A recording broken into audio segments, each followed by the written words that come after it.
თელავის მუნიციპალიტეტში სოფლის მხარდაჭერის პროგრამის ფარგლებში მოსახლეობასთან შეხვედრები გრძელდება. სოფლის კრებები 29 დასახლებულ პუნქტში გაიმართება. პროგრამის ფარგლებში ცენტრალური ბიუჯეტიდან 478.000 ლარია გამოყოფილი.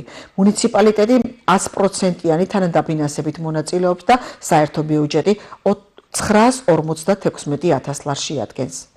თელავის მუნიციპალიტეტში აქტიურ რეჟიმში მიმდინარეობს მოსახლეობასთან შეხვედრები სოფლის მხარდაჭერის პროგრამით გათვალისწინებული პროექტების შერჩევის მიზნით. აღნიშნულ პროექტს ცენტრალური ბიუჯეტი აფინანსებს 478.000 ლარით, რასაც ემატება ადგილობრივი თვითმმართველობის ბიუჯეტის 100%-იანი თანადაფინანსება და მთლიანობაში შეადგენს 956.000 ლარს.